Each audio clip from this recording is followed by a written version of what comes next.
Thanks for listening to The Derivative. This podcast is provided for informational purposes only and should not be relied upon as legal, business, investment, or tax advice. All opinions expressed by podcast participants are solely their own opinions and do not necessarily reflect the opinions of RCM Alternatives, their affiliates, or companies featured. Due to industry regulations, participants on this podcast are instructed not to make specific trade recommendations nor reference past or potential profits, and listeners are reminded that managed futures, commodity trading, and other alternative investments are complex and carry a risk of substantial losses. As such, they are not suitable for all investors. Welcome to The Derivative by RCM Alternatives, where we dive into what makes alternative investments go, analyze the strategies of unique hedge fund managers, and chat with interesting guests from across the investment world. It took me a while to actually take his advice and learn how to program, but once I learned how to program, it changed my life. I was able to backtest every concept that I had learned in all the books on technical analysis and all the classes I took and all the actual work I did, and I was able to determine what worked and what didn't. And, you know, technical analysis is a difficult process because many times everyone applies it differently, and beauty is in the eye of the beholder. So I backtested the way I personally view charts. Someone else may backtest differently than I did, but when I did it my way, I found that anywhere from 95 to 98% of technical analysis did not work, did not make money, was not tradable.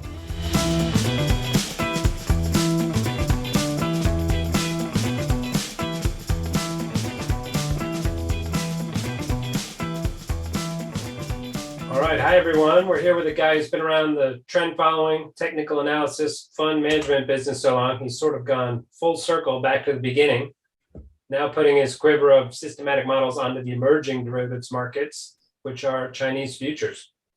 He's our friend Fred Schutzman of Abingdon Global, back on the pod. Welcome, Fred. Thanks for having me, Jeff. Good to see you. Where you at home there? Yeah, I'm at home, Forest Hills, Queens. Forest Hills, Queens. It York. has a little New York, Queens yeah. vibe.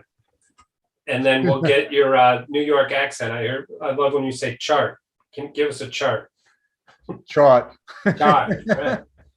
We'll spell that out. So what's it been like? You guys you said you just got home. So are you going into the office? Or many people going into the office? You know, most people are not. If you don't have to, there's really no reason to. Yeah. And where would you go to the office if you were going downtown, Manhattan? Downtown, World Financial Center. Yeah. So we covered your background a little bit on the pod last April, and we'll put links to that pod in the show notes so people can go back and get the extended version. But for now, if you just give us kind of the big highlights of your career as a futures market trader and investor. Sure. I started out in 1986 as a technical market analyst, a Chartist, basically. To be correct, you know, more specifically, I worked at the Commodity Research Bureau in the chart room. I'm the guy who held the paper to make sure that the lines were printed properly. So I started off producing the chart, helping to produce the chart book back then. You know, in the old days, they produced manual chart books once a week. That was 1986. I graduated, went on to become a full-fledged technical market analyst. I really enjoyed what I was doing, but I didn't know if it worked or not. Yeah, real quick. Almost... Commodity Research Bureau, that's like CRB and those books that used to come out. That's not a government agency. That was a private company or whatnot. Private company owned by the Giler brothers. Yeah. Oh, are they still around? Like I think we used to get CRB data. The CRB index was a futures contract for a while, right? Yes. and it might still be. I believe it still is, actually. Well, if neither of us really know that, that's probably not very liquid. But back then, there were 27 markets in the CRB, and Bill Giler was still there, but he had just retired. He wrote a famous book, I think, in like 1962. I forget the exact name of it, How to Read Charts or something. But when I worked there, John Murphy was basically taking over for Bill Giler. He was writing the front page commentary, and I had the privilege of working with John Murphy. Nice. And so you're like literally hand drawing the charts, or they were printed? Not hand drawing. The machine was drawing them. I was just making sure that they plotted properly on the paper. And if the chart wasn't proper, I'd pull the paper out and put another piece of graph paper in. Right. Start over. We'll have to look that up, where those guys are now. So sorry, then you question yourself of whether this charting stuff works? I became a full-fledged technical analyst, joined the Market Technicians Association, passed the CMT exams, and I really believed it worked, but I wasn't getting any feedback. It's as if someone went to medical school to become a brain surgeon, but never did any operations. How do you know the theory that you're learning in school could actually save someone's life? How do you know it works unless you perform an operation? Yeah. So I wanted to perform an operation. You wanted to start cutting. I wanted to trade.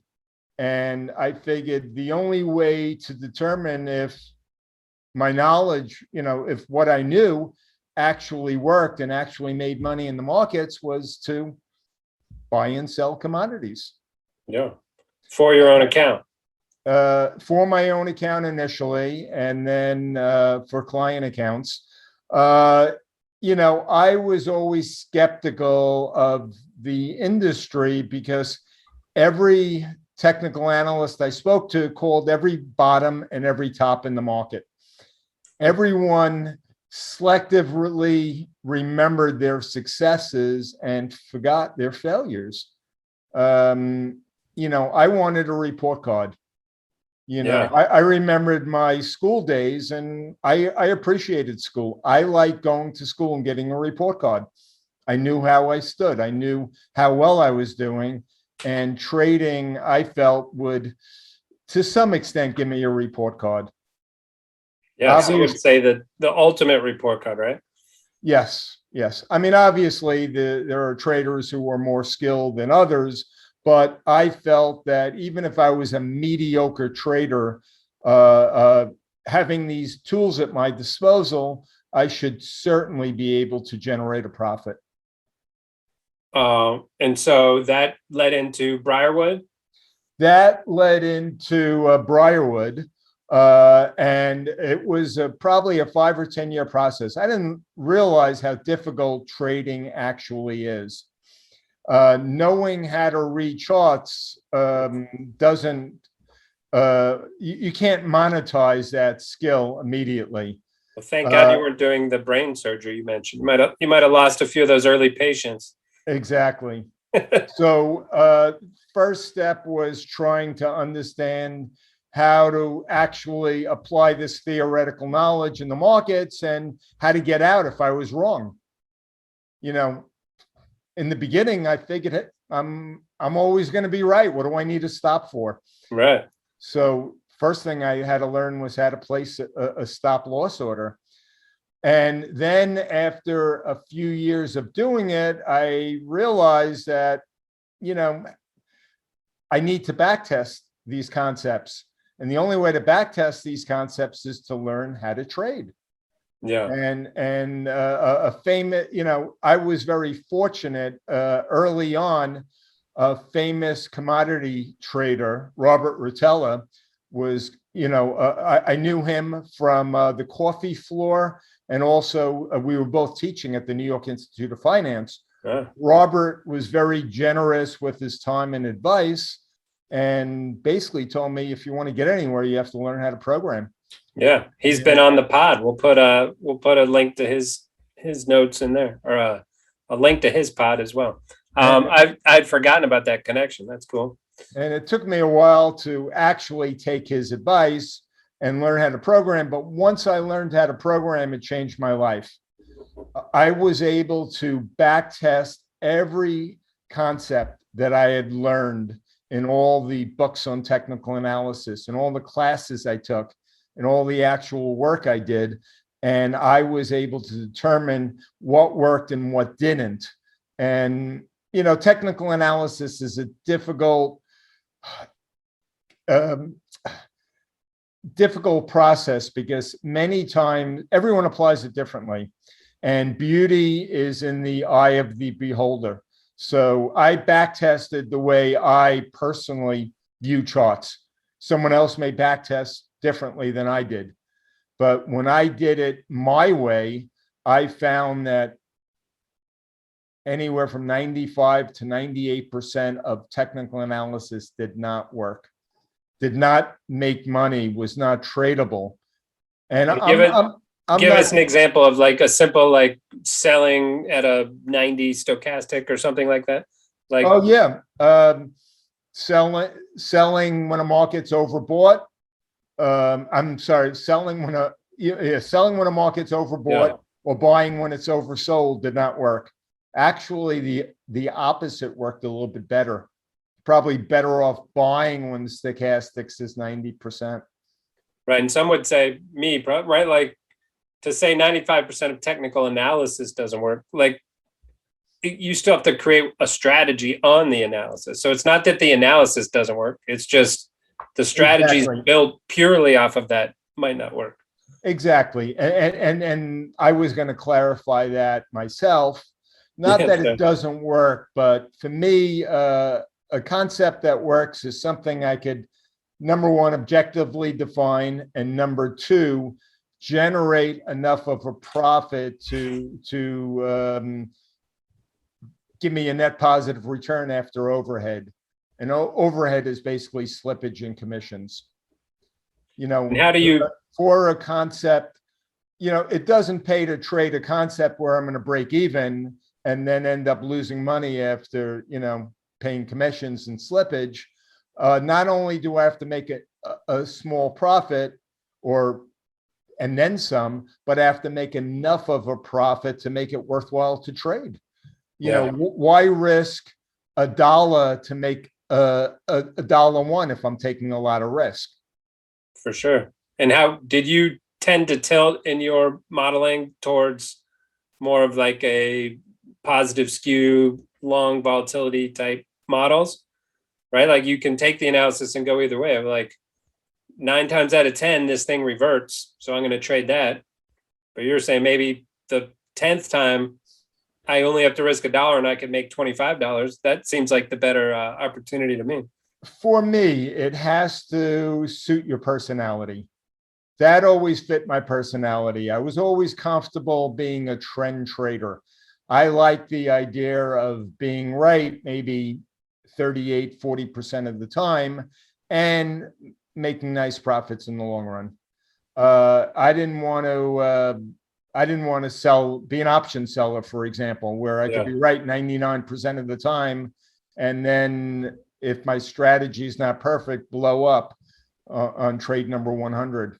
I like, that fit my personality. And, when we started, I wanted to build something that, I would be comfortable trading and I would be able to stick with, because a system is worthless if you're not going to trade it. Yeah. And it's so funny to say out loud, right? Like I like being right 38% of the time, right? Like what? Nobody, you don't actually like that, but you're comfortable being right there. In a perfect world, you could be right 98% of the time and still have the same risk profile, but that's extremely hard to do. Exactly. So once I learned how to program and I saw what didn't work and what did work, and a lot, a lot of other technical concepts I appreciate and I think are valuable and I think they're helpful. Just from my perspective, being able to objectively define and program and come up with tradable concepts there wasn't much I could do. For example, Elliott wave theory. I was always a big fan of Elliott wave theory. To this day, I think it has a lot of value, but it's not something I could make work objectively. So when you were just a chartist and looking at the charts, you're drawing the 1s and 2s and 3s and what is it? There's 5 waves, right? Five waves in the direction of the major trend, 3 waves against. Right. So you're putting those numbers on a chart and you're like, this is great. When you went to test it, not so great. Exactly. In gold recently, a few weeks ago, a friend of mine who I had worked with for many years, I had helped build him a divergence indicator. He's very big on divergences, and gold had a positive divergence. So he goes, "Hey, should I buy gold? It has a positive divergence." I said, "It's not something I'm not a divergence trader to begin with, but I said one thing makes me a little uncomfortable here, and gold sold off in a 5-wave pattern. That was something I had noticed, and the divergence was perfect. It rallied for a few weeks and then came down afterwards, but that 5-wave down move sort of spooked me a little. So from a subjective standpoint, it was something I was uncomfortable with. Many times I'll look at a chart, and if I see a market rallies in 5 waves and then starts correcting, I begin to get excited because that 5-wave advance tells me, hey, the trend is now up. Yeah, it's been solidified. Even though I'm a system trader, old habits are hard to break, and I still subjectively look at charts and try to form opinions. And part of the reason I do that is, and I'll go into this in more detail, but that is the way I started in the industry, and that's how I developed my trading systems. Everything to me was looking at charts, coming up with concepts first, and then building trading systems from that. I used to teach a class in technical analysis and building trading systems, and I always spoke about throwing darts at a dartboard. What many people do is they'll throw 100 darts at a dartboard, and the 3 darts that hit the bullseye, those are the 3 magic darts. Yeah. What I like to do is in advance say, Jeff, look, I have 100 darts here. These are your 3 magic darts. Here they are. Hit the bullseye. Before I throw them, now let me throw them at the bullseye and see if these 3 magic darts outperform the other 97. And maybe these are my 3 magic darts because they have all their feathers. They're equally weighted. There's some rhyme and reason behind that. Yeah. And when if I'm looking at a chart and I'm developing concepts, it has to make sense to me. I've seen systems where if it rains the 3rd Thursday of the month in Paris, buy soybeans in Chicago. And maybe it works for the last 16, 17 years, but it's not something I would trade because it doesn't make common sense to me. Right. And so how do you weigh that? Right. I think a lot of our listeners are going to hear you and be like, this is so old fashioned. Who looks at charts anymore? Right. AI just crunches all this data. They don't care what the chart looks like. But to your point, that AI could easily shoot out like something nonsensical. Like if this happens, right, if it's 2:26 p.m. on a Wednesday, don't take the trade because the last 62 Wednesdays that, occurred doesn't have any bearing on whether that's going to occur this next Wednesday. But and this is what works best for me. This is what I believe in. My thought was I felt I was a good chart reader. And by looking at charts, I get ideas. So if I look at chart after chart after chart, and I've developed certain concepts of how markets work. And then I set out to build trading systems that basically emulated the way I subjectively analyzed markets. And I felt if I could do that, then obviously the computer's doing the same thing I am, but the computer is a lot more consistent and disciplined than a human, and it should have better results in the long run.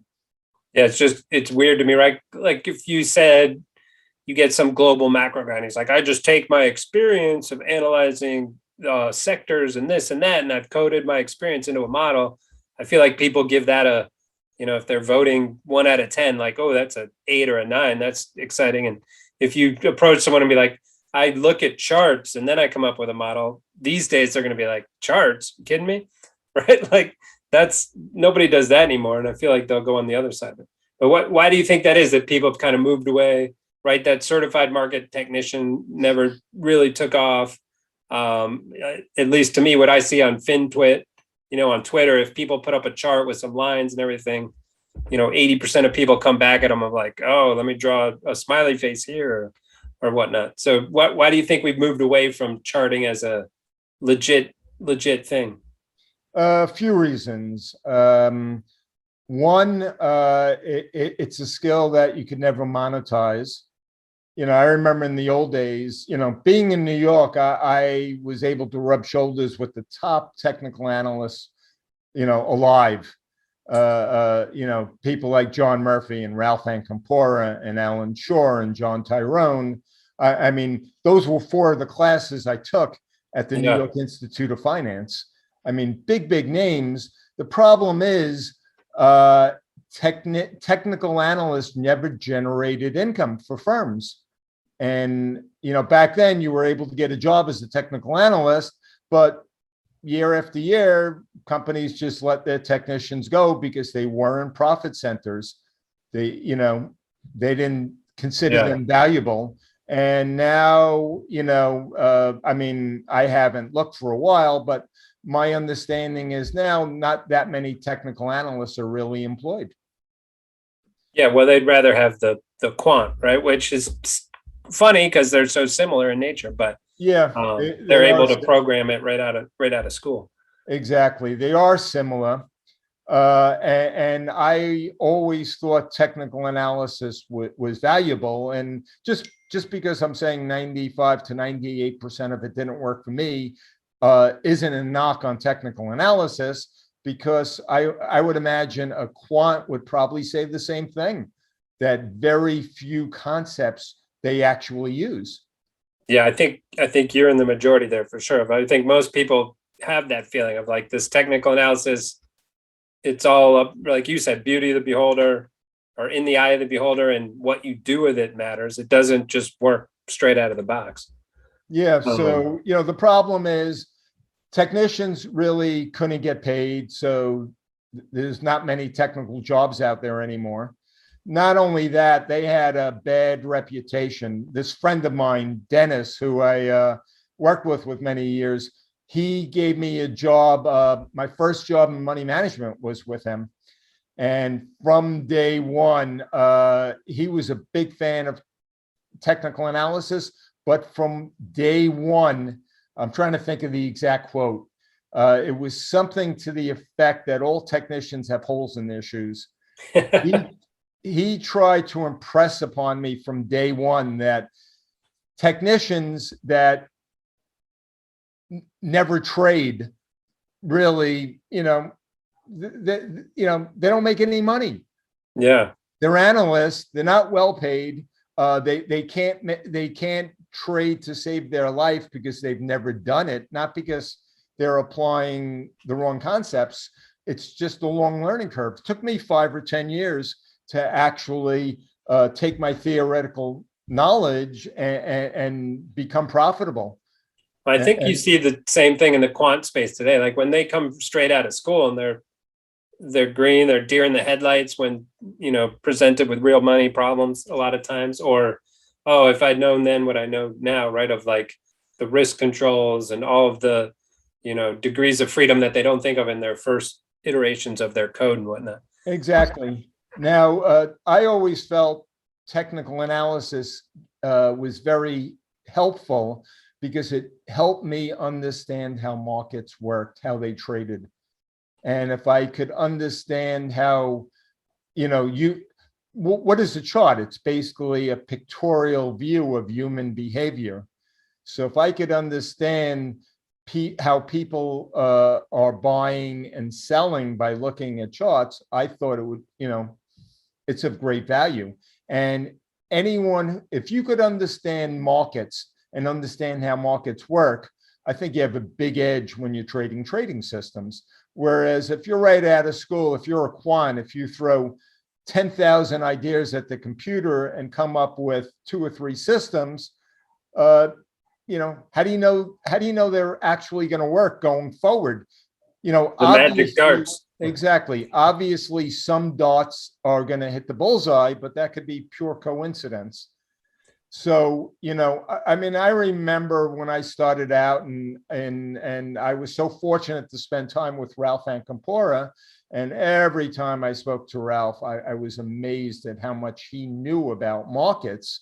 And I, from early on, I said, if you could take this knowledge and somehow objectify it, somehow program it, I strongly felt that it could do well in markets.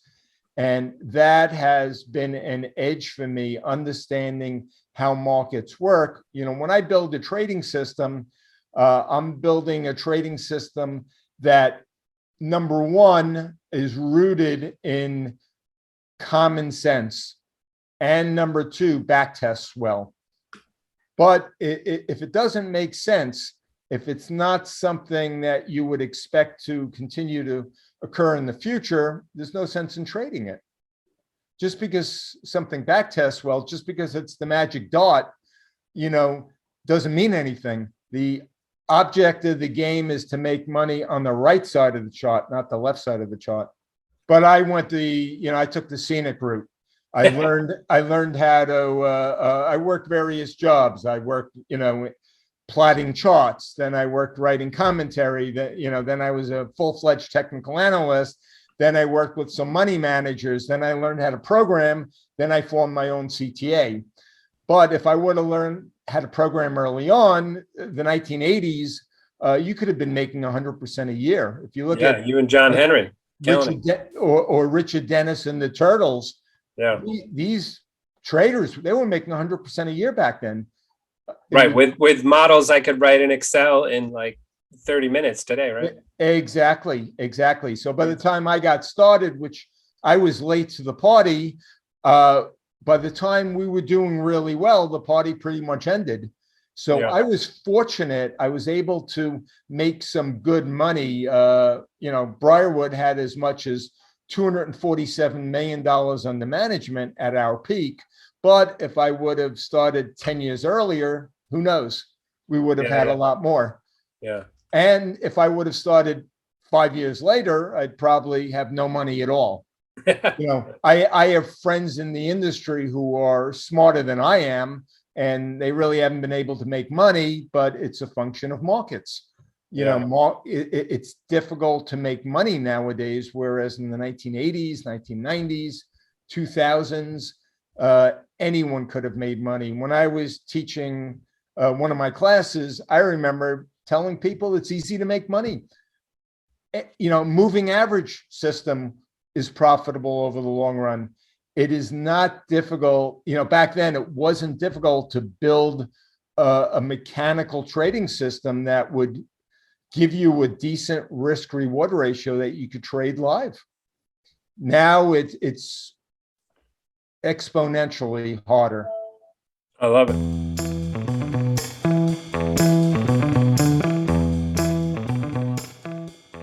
So wanted to dig into that a little bit of why, in your view, is especially trend, so difficult the past 10 years in the U.S. markets? What's going on there? I guess the honest answer is I don't know, to be perfectly honest. But I suspect it has to do with the economy and the fact that markets are manipulated to a certain extent. Interest rates have been held at artificially low levels for many years now. central banks continue to intervene in the currency markets. And historically, that's where CTAs made their money. Briarwood made most of its money in currencies and interest rates. Yeah. And if those two markets aren't moving, if they're not profit centers, it's a lot harder to make money. Also, back then, I remember interest rates were like 5% in the good old days, and you could break even trading for the year and still show a 5% profit. Right, but owning some T-bills. You could post margin as T-bills, post the T-bills for the margin. But do you think so? Which came first? Like, so those simplistic models we were talking about in the 80s, just throw one of these out there. Are we saying those stopped working because the Fed was kind of suppressing the volatility of those markets? Or you think those stopped working because more machines came in, or because space got too big? You can argue that people were taking the edge out of the market as more professionals entered the market. And that was certainly true. It was easy to make money, say the 1980s, 1990s. It started getting a lot harder in the 2000s. So even if we didn't have this type of environment, if markets were allowed to trade freely, if currencies, if interest rates just traded based on market forces, I suspect CTAs will have a resurgence. They will do a lot better. But a lot of the edge may have been taken out of the market. You have more CTAs, more professionals competing. So it's not as easy as it used to be. And, that could be a factor as well. But, everything works in cycles. And if you remember the stock market, the lost decade in the stock market was the 2000s. And stocks have been roaring for the last decade. Yeah. Over the last 12 years now. Maybe the same is true in the commodity world. And I suspect it is. That, it's been very difficult to make money, say, the last 6 years or so. I suspect the next 6 years or 12 years may be a lot easier, that markets will trade more freely. Yeah. In my comment, I was always like, is it too big? I think that's been debunked a few places. Right. It's still a relatively small percentage of especially interest rate and stock equity markets. Maybe if you're talking something like palladium or something. But in terms of the main markets where they usually drive their profits, I don't think it's too big. And then it comes back to like, is it AI and prop firms kind of having figured out and can easily, right? They can easily put, proxy of what all the CTAs are doing into their systems and know where the buying's going to come in, know where the selling's going to come in, and get in front of that or behind it or whatnot. So I think that can kind of abbreviate some of those simplistic signals and let people get in and out a little better. Yeah, but keep thinking of what my partner Stephen Klein has been saying, and I agree with him 100%. Stephen feels that a lot of people basically change their methodology. If it's not working, if the system no longer works, they change the system. They're basically optimizing it to markets. And if you look at the CTA world, it was easy to make money for many years. Briarwood made money 15 years in a row from 1996 to 2010. Got a lot harder, then it got choppy, but from 2015 on, it got significantly harder. Yeah, I think all our clients came in around 11. So thanks for that. Stephen's of the opinion that a lot of people who had profitable systems back in the day, say from 1996 to 2010, when their system stopped working, instead of saying, maybe it's the markets aren't trending anymore, instead they said, oh, now we have to modify our systems for current market conditions. So people have modified their systems to, say, the last 6 years or so. The problem with that is if markets revert back to the historical norm and they begin trending again, the systems won't work. And this came up because we, as you know, Abingdon trades China for RCM. We're providing RCM with signals to trade the Chinese futures markets, and the signals have been very profitable. And it's not that we're doing anything magic. It all goes back to what John Murphy told me from day one, and that was the holy grail is knowing what markets are going to trend and what aren't. He told me if you could develop an indicator that told you which markets were going to trend, that's all you need. Yeah. You could make money hand over fist. Right. The capturing of the trends, the easier part. Yeah. And we'll discuss this more, but the Chinese markets are almost like going in a time machine back 15, 20 years, and they're easy to trade. They trend. It's easy to make money. You could throw many systems at them and they would all be profitable. So, what happened was when we went into China, our attitude was we're just going to take the same exact models that we traded in the US with the same exact parameters and trade China. And it seemed like everyone else developed new and unique models for China, or changed parameters, or did something different. And they all changed their models. What happened was their models, quote, evolved because they weren't making money in the US, and they felt their models were broken, so they had to fix them.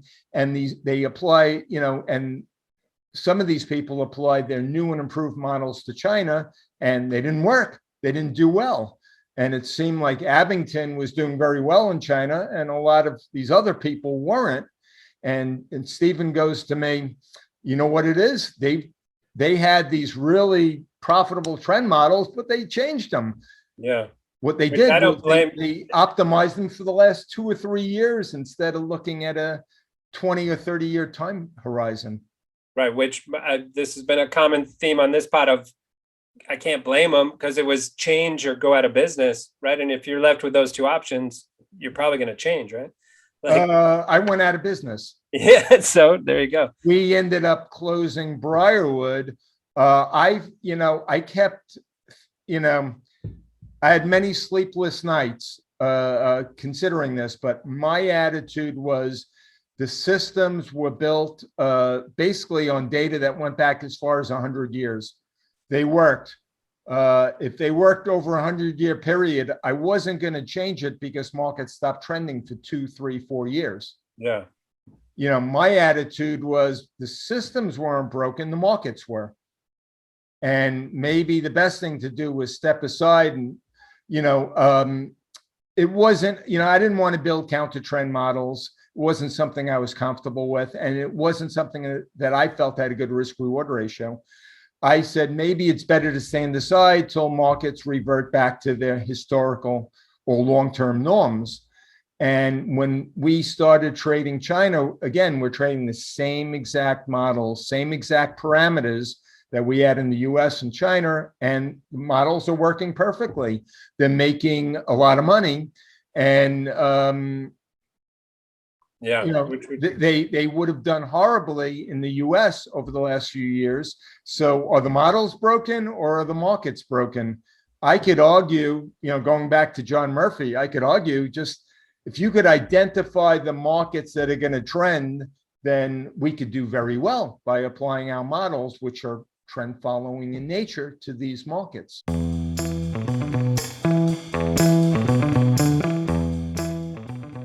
So we let China out of the bag there. So before we dig in there, wanted to read a piece from Prelude Capital and kind of set the stage. They put this out on LinkedIn. The number of Chinese hedge funds managing more than 1.5 billion in assets doubled in 2020 in China to 63. China money managers currently have 578 billion under management, as compared with 3.6 trillion globally. Chinese hedge funds returned more than 30% on average in 2020. The best performers surging tenfold, which I think tenfold means 1,000%. That's a big number. This compares to an average 11.6 gain for hedge funds globally in 2020. And then the Eureka Hedge Greater China Hedge Fund Index of 88 constituent funds focusing on the region gained 35% in 2020. The top 10% of those posting an average return of 80%. So with that as the backdrop, and a lot of that is not necessarily applicable. We'll dive into it, why it isn't to what you guys are doing. But with that as a backdrop is, tell us about, and you've already hinted on it, but tell us about what you see happening in China, why it's become such a hotbed of hedge fund activity.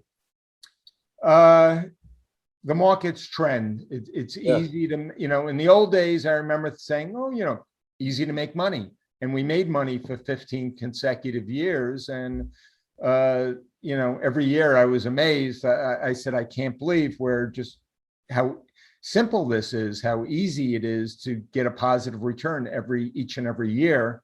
And obviously that party ended, but that is how China is right now.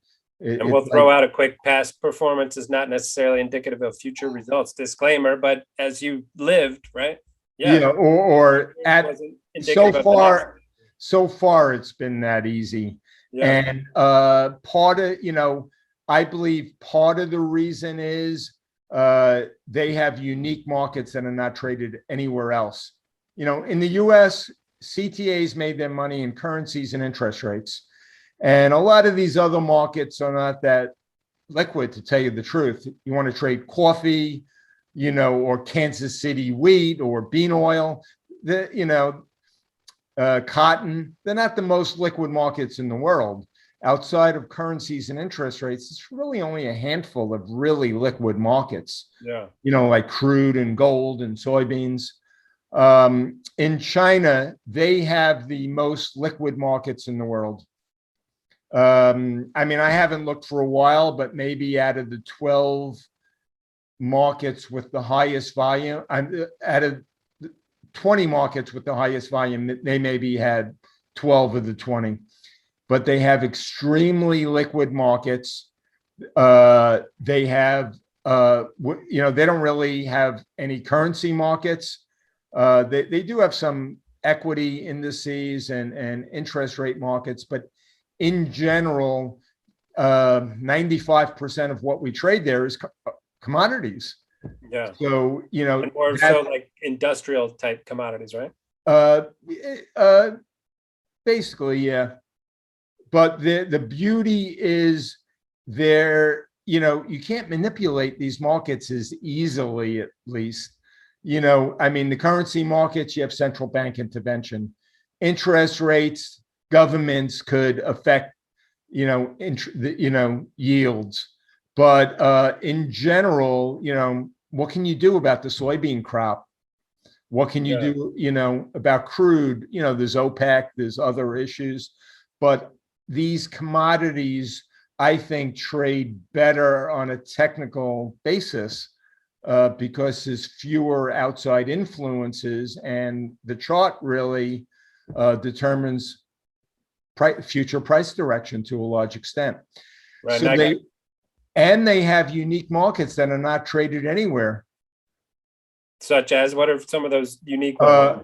Iron ore, metallurgical coke, coking coal, steel rebar, hot rolled coils, but market, thermal coal, market after market after market, like I said, with tremendous liquidity, and they move like markets moved in the old days. And, they don't have as many professionals trading there. It's probably more public participation. And despite my stats I just rattled off of all those billions in hedge funds, which admittedly a lot of those are trading long only in equities, in Chinese A shares. Yeah, so and trying to pick out the winners in the Chinese stock market. And I'm only talking commodities, Yeah. And what it's first of all, you really can't trade the commodity markets in China unless you're a Chinese national. We're not allowed to trade Chinese markets directly. All we do is provide signals to RCM, who provides the signals to the client, and the client is the one who actually makes the trades.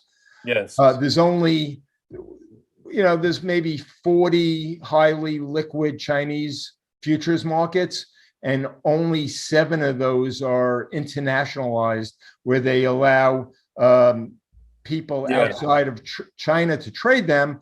And internationalized doesn't really include the U.S. You can't trade them as a U.S. citizen. We'll get to that in a sec. Let me back up. And is a lot of this success, like just hearing you rattle off those markets made me think, okay, but yeah, they're building, building these cities, the spending in China is well known, right? Is it all just because they're spending so much and buying all these commodities that the prices are going up, up, up, and that's why it's such a good market to trade?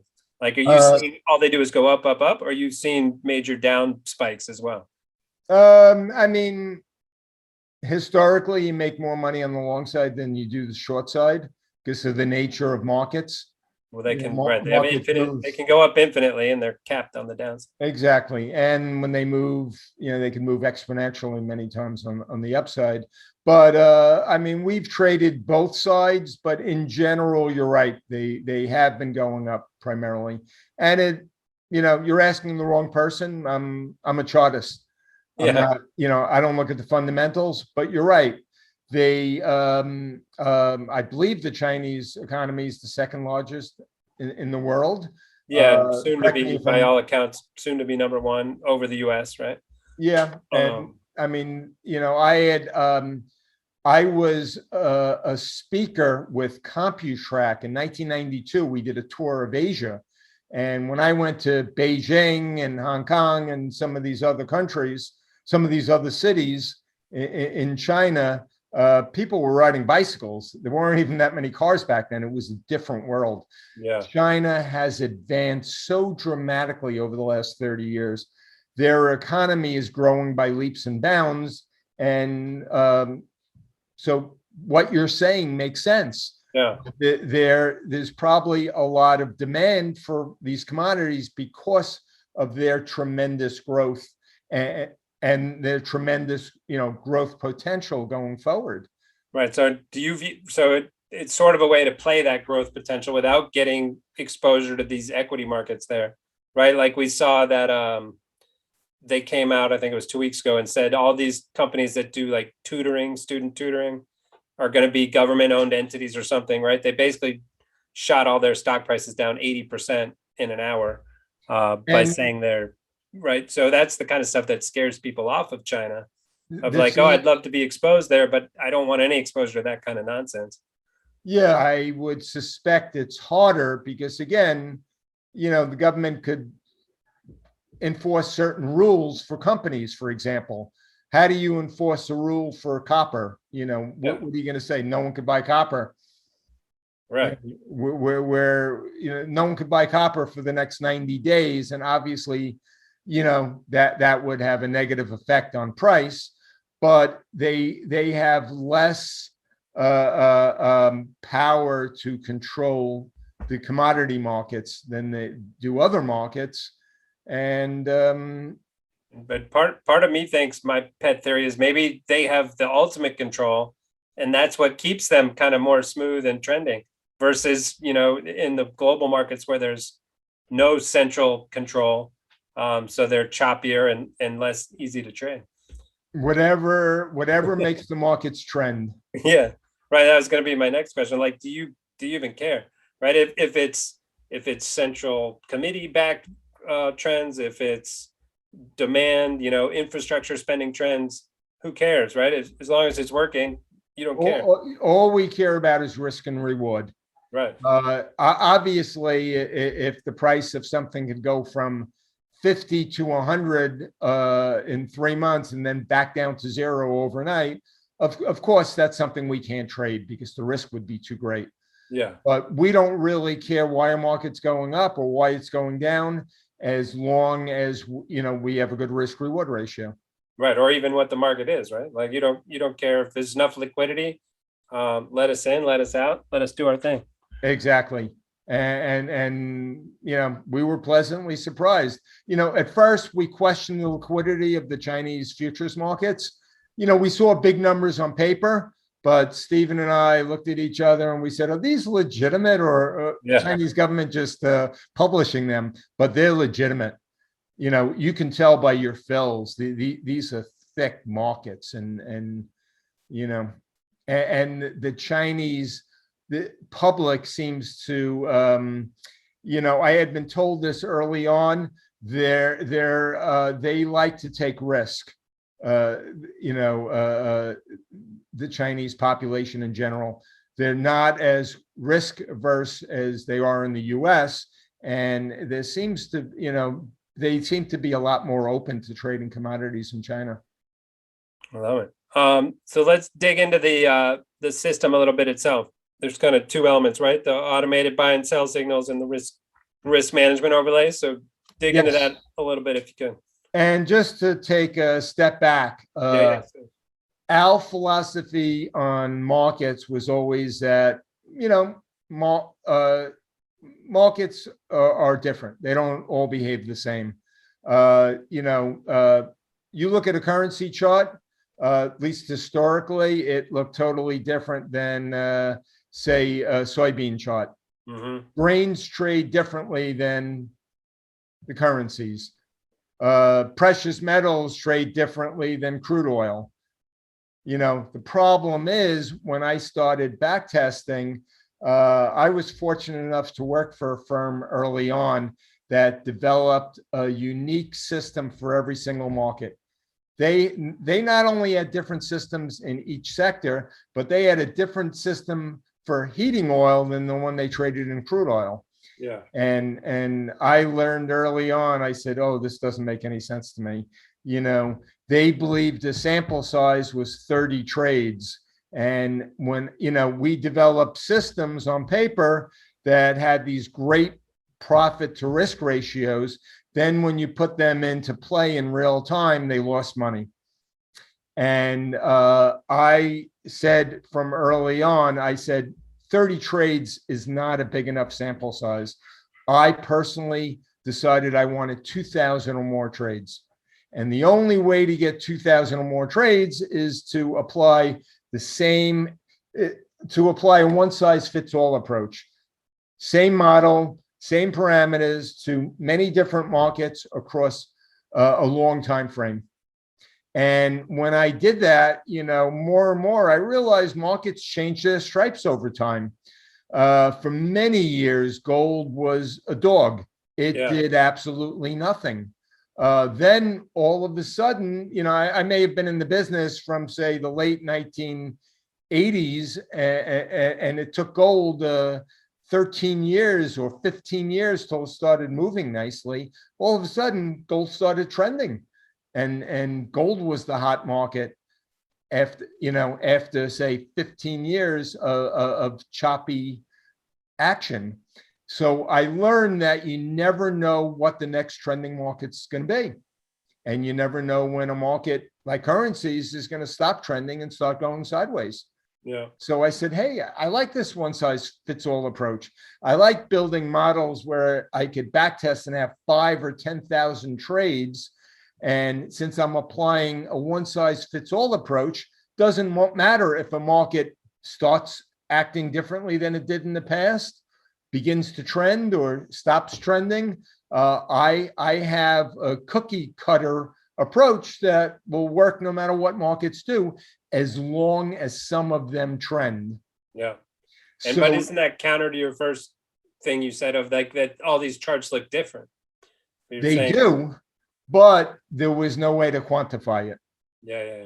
There was no way to find exactly what made grains different than crude oil. And even if I could, I'd be developing a model or a system, say for the grain markets, that did not have enough trades. It was something I didn't have enough confidence in. Yeah.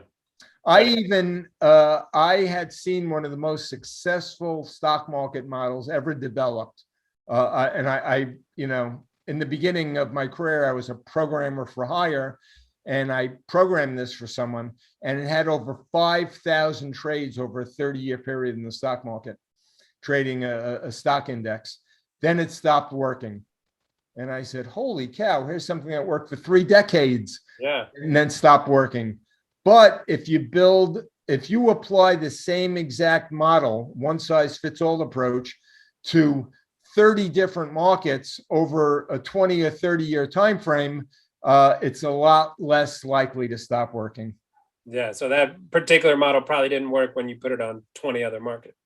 It just happened to have worked for those 30 years on that one market. It was unique to the stock market. It had, it looked at certain indicators like an advanced decline line, certain metrics that you would not have access to normally in the commodity markets unless you built it yourself. So you were like a kid in the candy store when you got the Chinese data of like, awesome, here's all this out of sample data that we can see our models on, and now I can get another couple thousand trades in the sample. Exactly. And at the time, Stephen and I said, hey, maybe the models have stopped working. Maybe trend following is dead. We don't know yet. But when we were pleasantly surprised when we applied these models to the Chinese futures markets, and the backtest was so profitable. And the beauty of it is, what you see is what you get, meaning that we said these results are very reliable. They can be achieved going forward because there's no smack of optimization whatsoever, because these models were built before we even knew these markets existed. Right. And then the flip side to that is, if they stopped working in the US, though, they could stop working in China, right? They could. But they stopped working in the US because currency stopped trending and interest rates were no longer profitable. And I felt at least there was a reason to explain why that was so.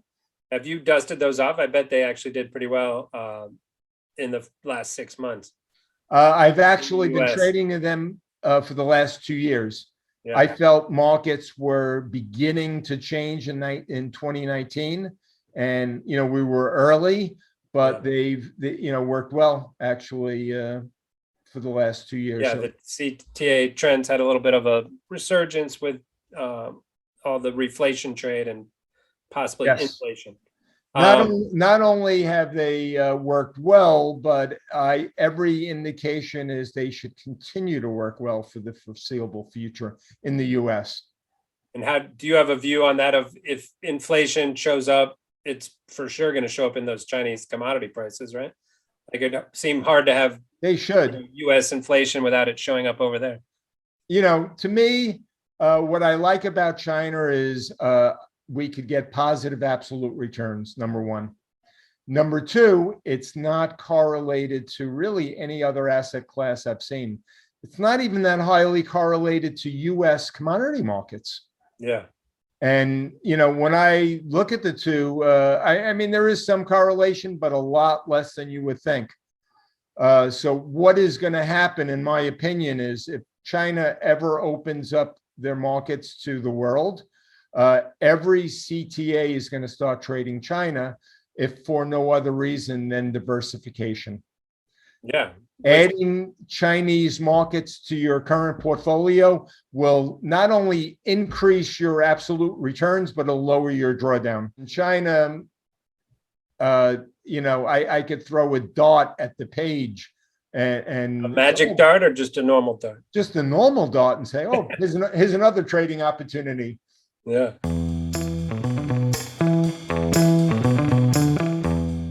So we touched on a little bit. Let's go into those. So there's the 40 or so markets that you can only access in China for Chinese investors. But to your point, they've started to open that up. We had Alvin Fan of OPIM on the pod a while back talking through this. They're trying to internationalize their financial markets. So part of that was saying you can invest in onshore hedge funds, which hasn't totally been approved yet, but they came out with that rule. Part of it was you can invest in these 7, I believe it is, futures markets over there, which, as you said, it hasn't totally been opened up because none of the brokers over there will take U.S. investors.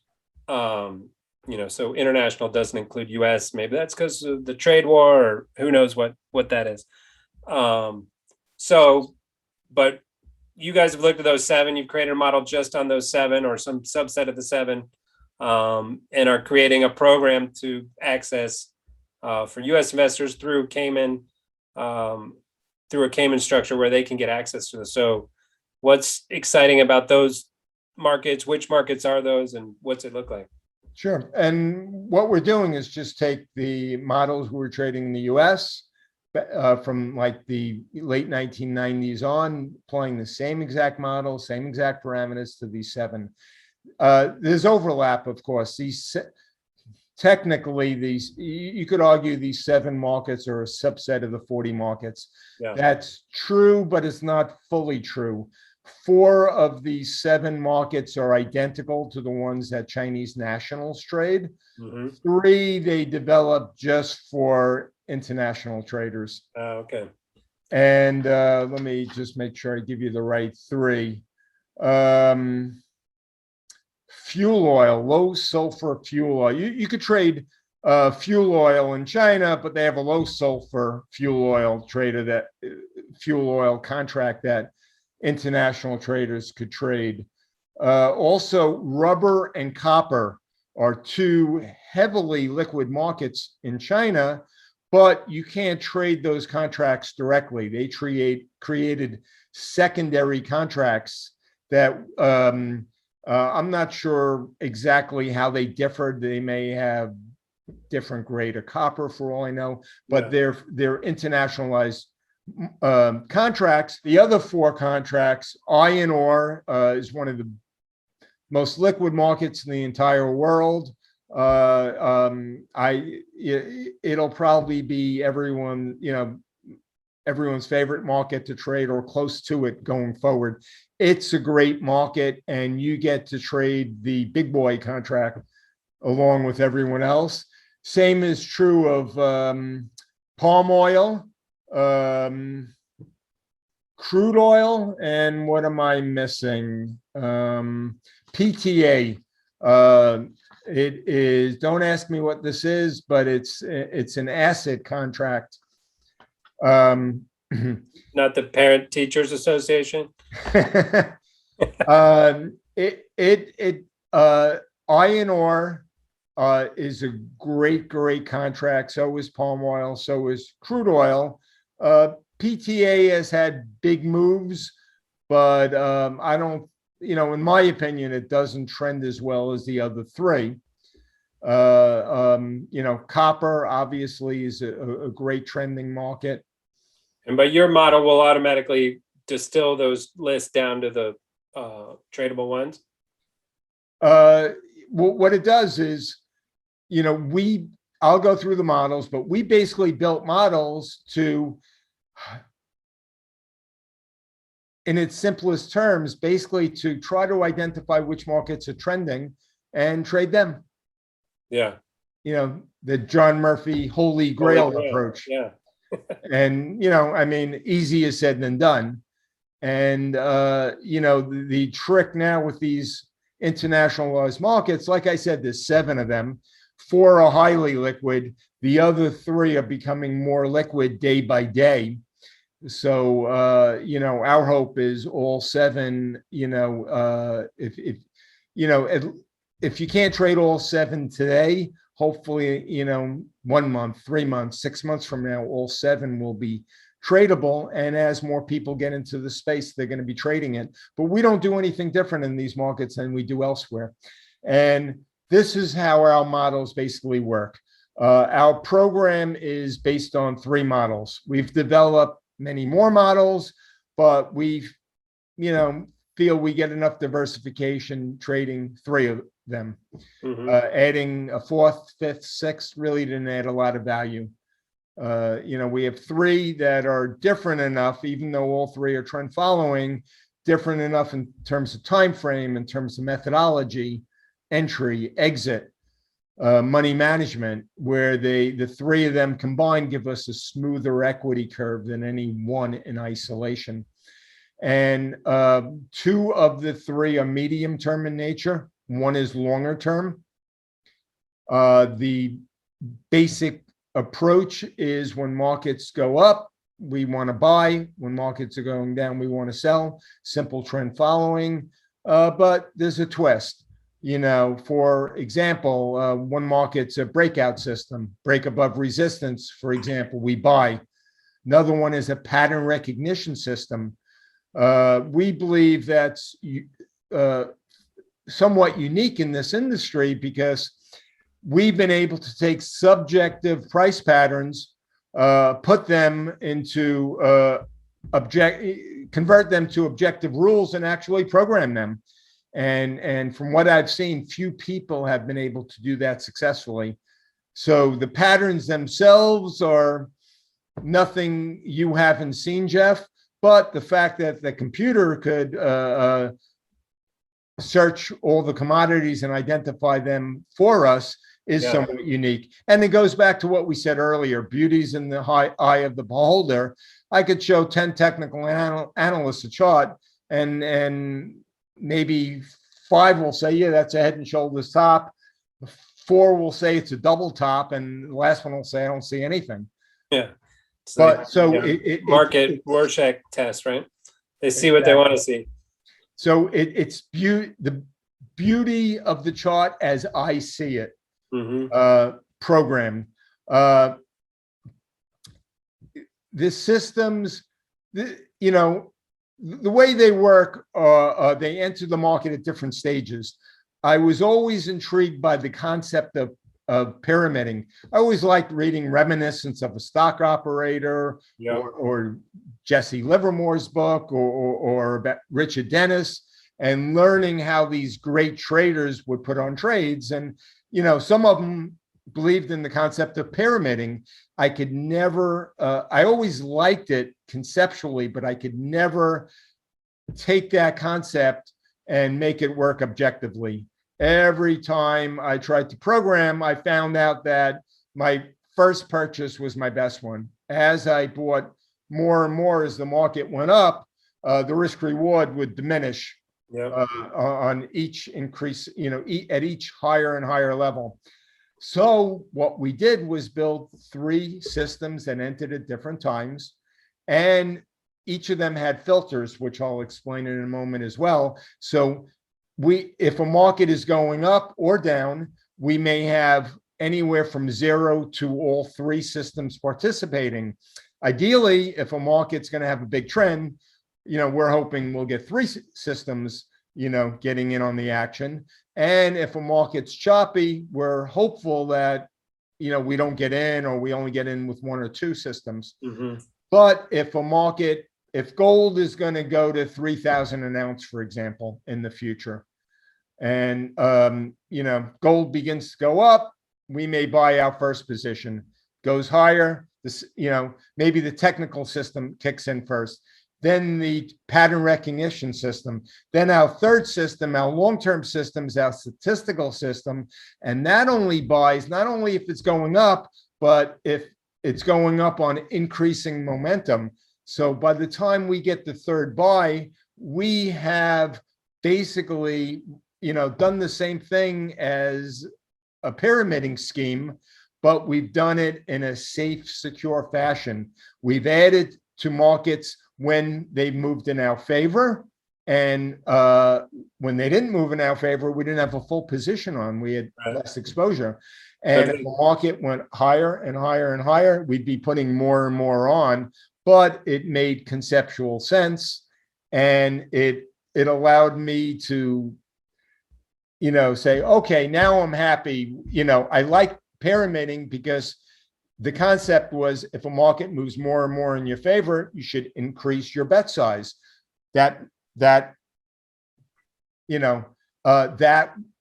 made, I like that idea. I like that idea because, why the more it moved in my favor, the more confirmation I got, the better, the higher the probability the trade would be. So I should somehow increase my exposure. Right. The flip side of that is it every day forward, maybe, 1 day less length of the trend. Exactly. But by having 3 unique systems with different time frames, I basically was able to replicate that but in a nice fashion where it gave us more exposure when markets were moving in our favor, but at the same time, it allowed us to have less exposure on if a market failed. And do they exit on the different time frames as well? Yes. Yeah. Whereas if we only traded one system, it would put on all 3 units right away. And then if the market went south, we'd be losing 3 times as much. This way, we have less exposure early on until the market proves itself, until we have confirmation. Right. This way, you got to be wrong 3 times. Exactly. It's hard to do. Now, we practice something that we like to call selective trend following. If there's 100 generic trend following signals, we may only take 35 of them. And 35 we take is going to be very much in line with what other CTAs are taking. Trend following is trend following. Right. You could have 10 different systems, and if a market's going up, they should all. Right. Everyone's going to be in eventually. Exactly. Our secret sauce, if we have any, is in the 65% of the trades that we filter out. And the filters at the system level are basically asking the question, will the trend continue? If a market is going down, is the trend, are prices likely to be lower than they are now 1 month, 3 months, 6 months in the future? That's what we want to know. And just because prices are going to be lowered doesn't mean we could make money if we sell short. It just means we're more likely to make money. If you look at the S&P 500, for example, it's gone up over the last 12 years.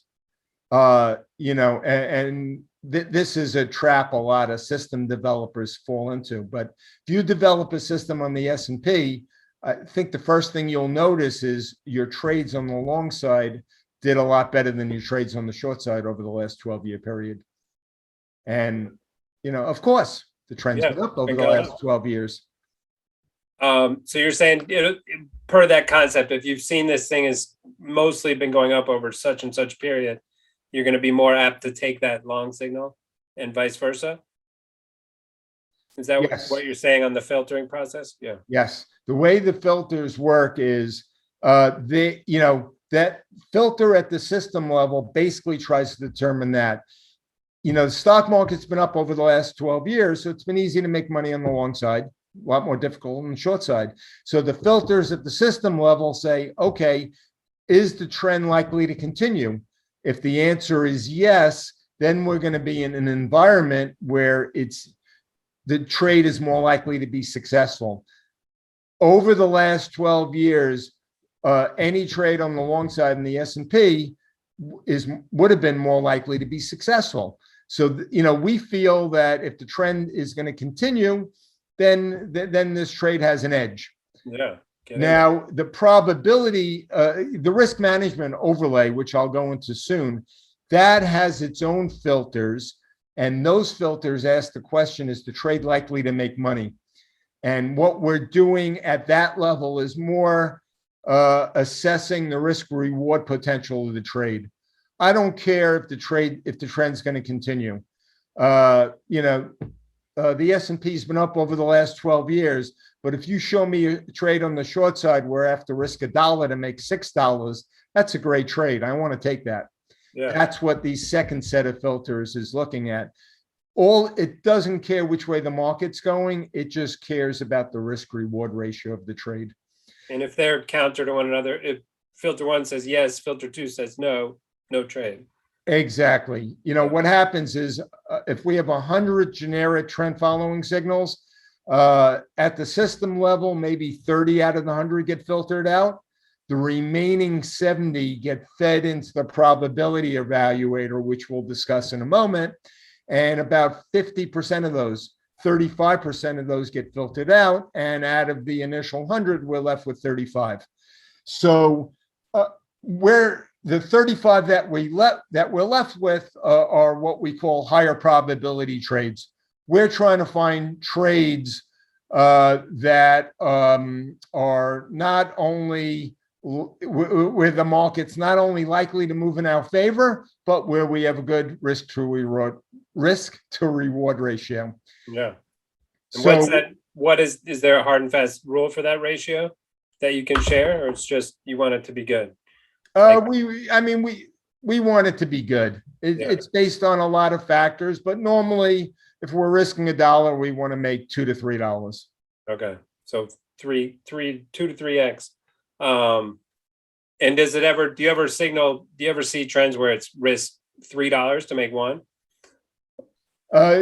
But that's something that gets filtered out that we don't take. Yeah, exactly. There's nothing wrong with it. It might be a successful trade, but all of our back testing shows if you do that trade 1,000 times, you're not going to be happy with the results. Right. You say no thanks.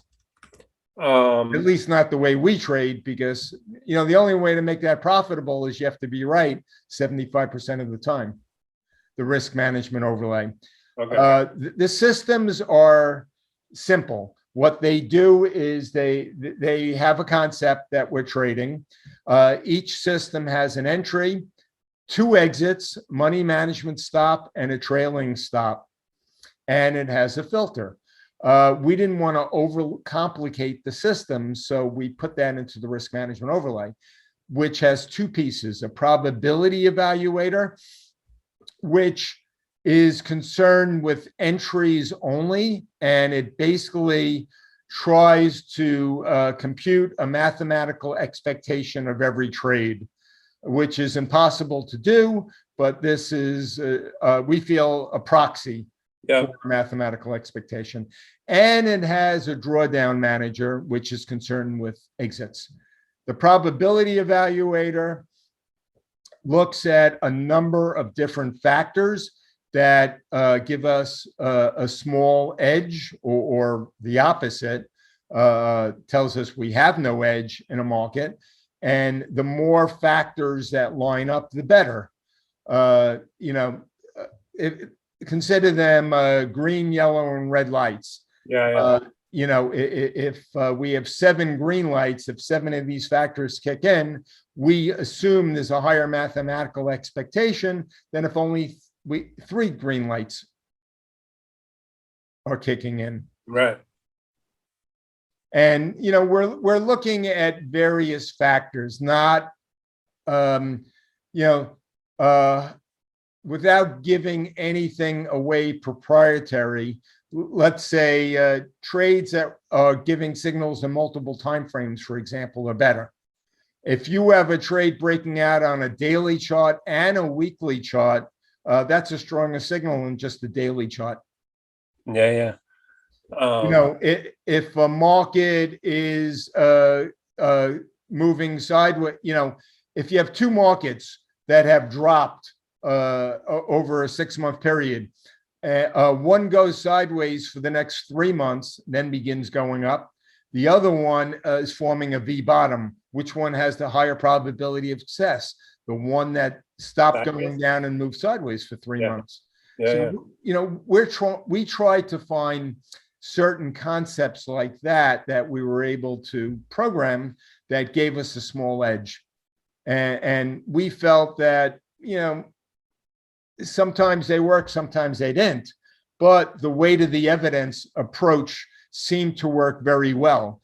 Whereas if we have 18 of them, and the more that are the more that you could check the box, the higher the probability of success. Yeah, and I was looking at like it creates a don't suck model, right? Like the more things you can do to not be really bad outweighs like if you found the perfect filter to get the perfect trade every time. Exactly. And the more of an edge we have based on the probability evaluator, the more we want to risk on the trade.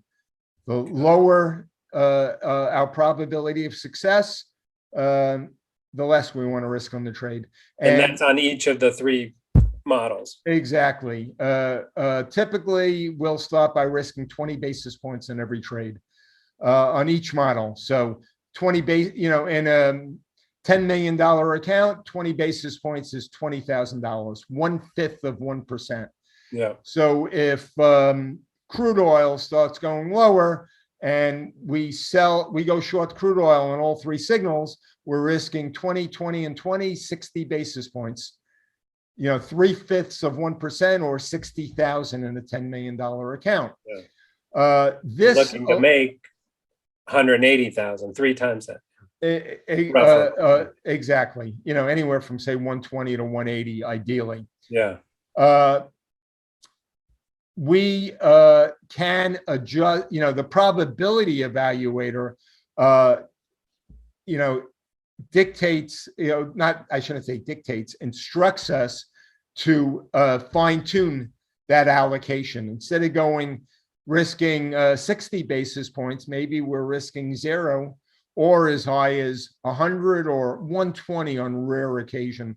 Typically, the ceiling is 100. Got it. And that's per model? That's all three models. Yeah. So it'll go up to 33 per model or whatnot. Yeah. I mean, typically we could go up to 40 in each model. But, think about it. We're trading 3 different systems, Jeff. Yeah. Let's say we buy soybeans, for example. Okay. Then soybeans goes higher. We buy more soybeans. The first stop has moved up already. Now we're risking left on the first order. Now, instead of risking 20 basis points, we're risking 18 basis points. By the time we get the third buy signal, maybe the first 2 signals, instead of risking 40 basis points in total, they're down to 30. So now the 3 combined, maybe we're only risking 50. We have a nice blog post I did once of like that first day, the first week, right, for a trend follower. That's the worst, because you can take the full stop out, and then every day it kind of goes somewhat in your, even sideways or in your direction, that's going to come in, and you're looking better from your principal perspective. Exactly. So in a worst case scenario, we could lose 60 basis points if all 3 models buy and then reverse immediately. Yeah. But typically, by the time we get the third signal, we're tightening stops already. And we're not fully exposed. So even if we do double the risk or the allocation to the market, typically it's not going from 60 to 120. When all is said and done, we're risking no more than 100 normally. Got it. I love it.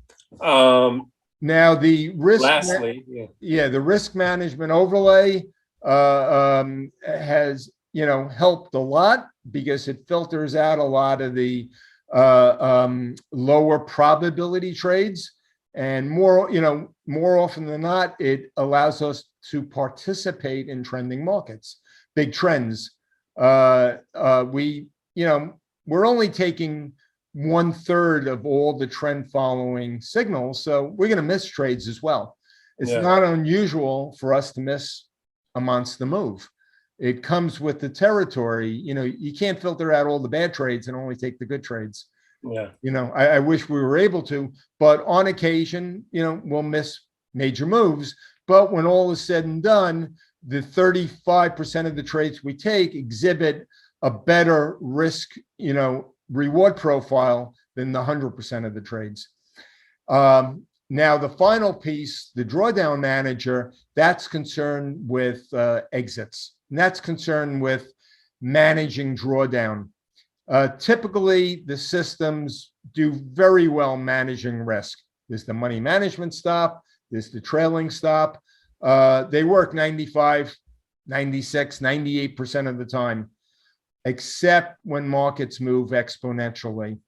If you buy a market and it just goes straight up, gold was a good example. Gold went straight up last year and peaked in early August 2020. There was, gold was going up so sharply, our trailing stop was so far away from the market. Yeah. We said this drawdown's unacceptable. And early on, I said, how do I, I have to modify the systems. I have to account for this. And then I said, no, keep the systems simple. I mean, why modify the systems for something that happens no more than 5% of the time? Mm-hmm. Probably more like 2 or 3% of the time.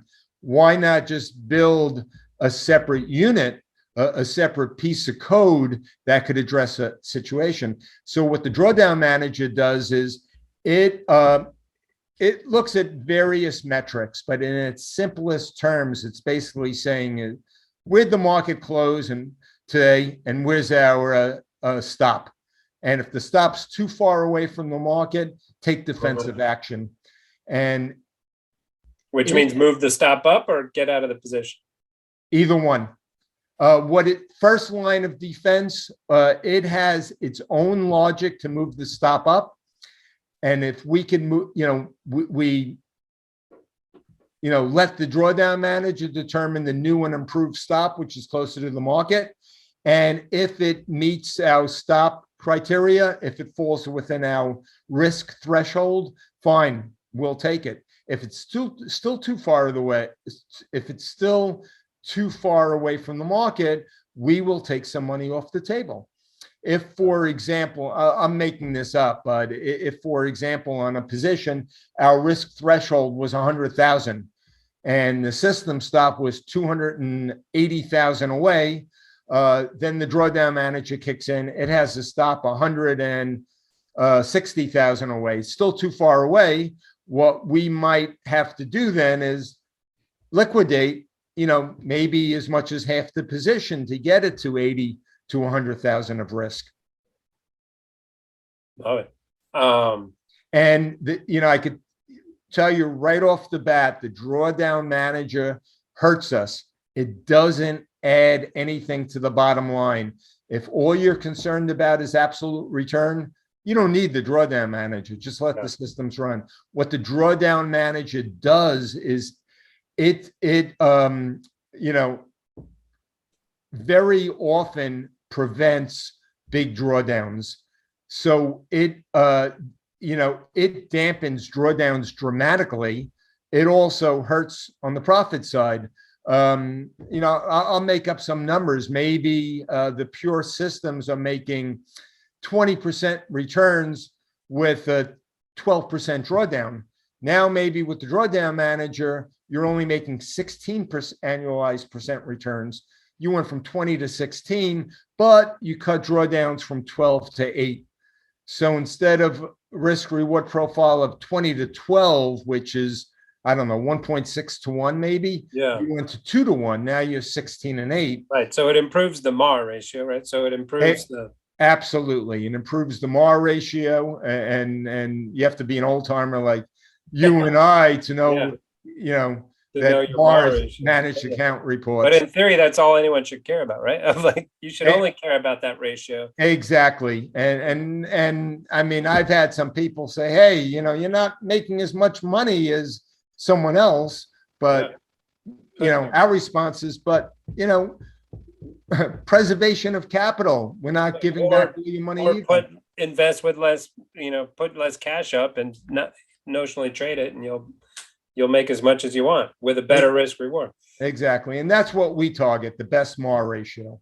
We would much prefer that 16 and 8 ratio rather than 20 and 12. Love it. And so lastly, you're so confident in these Chinese markets, you're putting a bunch of your own money over there to trade those markets, right? We would like to, and I wanted to all along. I haven't been able to, but I will with the 7 internationalized markets. Yeah, that's what I meant. Sorry. Yeah. Yes. You're going to personally back your own model to trade those. Absolutely. Markets. Yeah, no, I've always liked to have skin in the game, and I feel it makes me a better trader. I pay more attention. It's like, I've read about athletes that, some great athletes that just can't do well in practice, and they do a lot better in the actual game. Yeah. Yeah. I mean, to me, if I have my own money at stake, I feel it takes it to a higher level for me. Even if you're not only going to eat your own cooking, you're going to eat your own Chinese food cooking. Exactly. And I've always loved Chinese food. So yeah. Have you learned any Chinese, learned any Mandarin along the way? Very little. When I did my speaking tour in 1992, I learned a few words. Basic words. Hello, good morning, thank you, but nothing beyond that. Back up. You might have to get over there a few times, right? Yeah, I'm your typical American. I'm terrible at languages. I really am. Know. It's embarrassing. We have international guys on the pod, and they're like, "Oh, I speak 6 languages." I'm like, "Oh my goodness." Yeah. Yeah, I love it. Well, I hope if we have any listeners still on, we've gone a little long, but this has been all great info.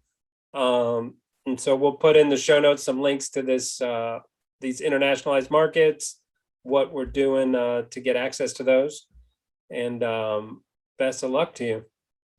Thank you, and thanks a lot, Jeff. Good. Yeah, and when I'm coming to New York one of these days when things open back up, and I want you to take me to that pizza place you took me to one day. You got to remember the name because it was so good. Sure, I will find it. It's near. It's within walking distance of the World Financial Center, so we'll go there. All right, we're gonna have a meeting and go get some New York slices. Sounds good to me, my friend. All right, Fred. Great talking to you. Okay, same here. Take care. The Derivative is brought to you by CME Group. CME Group is the world's leading and most diverse futures and options exchange. For more information and educational resources about futures and options, visit cmegroup.com. You've been listening to The Derivative. Links from this episode will be in the episode description of this channel. Follow us on Twitter at RCMAlts and visit our website to read our blog or subscribe to our newsletter at rcmalts.com. If you liked our show, introduce a friend and show them how to subscribe. And be sure to leave comments. We'd love to hear from you.